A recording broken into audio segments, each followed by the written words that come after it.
வணக்கம் நண்பர்களே. இன்னைக்கு இந்திய அரசியல்ல ஒரு மிகப்பெரிய அதிரடி செய்தியை தான் நம்ம பார்க்க போறோம்.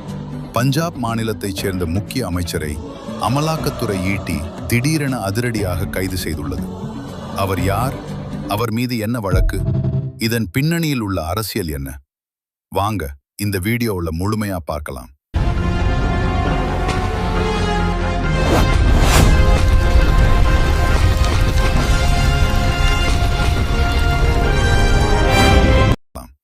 யார் இந்த அமைச்சர்? கைது செய்யப்பட்டவர் பஞ்சாப் மாநிலத்தின் தொழில் மற்றும் மின்துறை அமைச்சராக இருக்கும் சஞ்சீவ் அரோரா. இவர் ஆளும் ஆம் ஆத்மி கட்சியின் மிக முக்கிய தலைவர்களில் ஒருவர். முதல்வர் பகவந்த் மான் அமைச்சரவையில் மிகவும் சக்தி வாய்ந்த அமைச்சராக வலம் வந்தவர். என்ன வழக்கு? எதற்காக இந்த கைது? சஞ்சீவ் அரோரா மீது சுமார் ரூபாய் 100 கோடிக்கும் மேலான ஜிஎஸ்டி மோசடி மற்றும் சட்டவிரோத பணப்பரிமாற்ற வழக்கு மணி லாண்டரிங் கேஸ் பதிவு செய்யப்பட்டுள்ளது.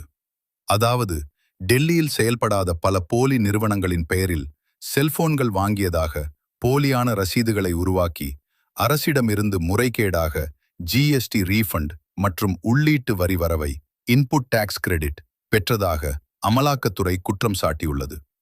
மேலும் இந்த சட்டவிரோத பணம் துபாய் வழியாக இந்தியாவிற்கு மீண்டும் கொண்டு வரப்பட்டதாகவும் அமலாக்கத்துறை சந்தேகிக்கிறது. இதனால் சண்டிகரில் உள்ள சஞ்சீவ் அரோராவின் அதிகாரப்பூர்வ இல்லத்தில் சுமார் 20 அமலாக்கத்துறை அதிகாரிகள் திடீர் சோதனையில் ஈடுபட்டனர். இது தவிர டெல்லி, குருகிராம் மற்றும் சண்டிகரில் உள்ள அவருக்கு சொந்தமான நிறுவனங்கள் மற்றும் தொடர்புடைய இடங்களிலும் ஒரே நேரத்தில் ரெய்டு நடந்தது. விசாரணையின் போது அமைச்சர் சரியாக ஒத்துழைக்கவில்லை என கூறி பணமோசடி தடுப்புச் சட்டத்தின் BMLA கீழ் அமலாக்கத்துறை அவரை அதிரடியாக கைது செய்துள்ளது. இதற்கு ஆம் ஆத்மியின் ரியாக்ஷன் என்ன? இந்த கைது பஞ்சாப் அரசியலில் பெரும் பரபரப்பை ஏற்படுத்தியுள்ளது. இது பாஜகவின் அப்பட்டமான அரசியல் பழிவாங்கும் நடவடிக்கை என்று ஆம் ஆத்மி கட்சி கடுமையாக குற்றம் சாட்டியுள்ளது.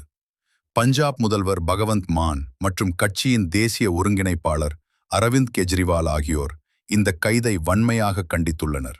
பஞ்சாப் சட்டமன்ற தேர்தல் அடுத்த ஆண்டு 2027 வரப்போகிறது. ஆம் ஆத்மியை முடக்கவே பாஜக தங்களது ஏஜென்சியான அமலாக்கத்துறையை ஏவிவிட்டு இந்த ரெய்டுகளை நடத்துகிறது என்று கெஜ்ரிவால் விமர்சித்துள்ளார்.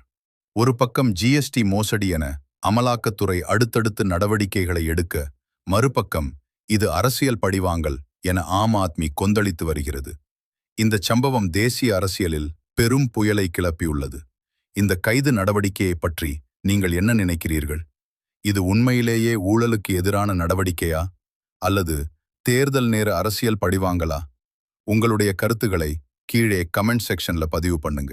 இந்த வீடியோ பிடிச்சிருந்தா லைக் பண்ணுங்க, உங்க நண்பர்களுக்கு ஷேர் பண்ணுங்க, மறக்காம நம்ம சேனலுக்கு சப்ஸ்கிரைப் பண்ணுங்க, பெல் ஐகானையும் தட்டி விட்டுடுங்க.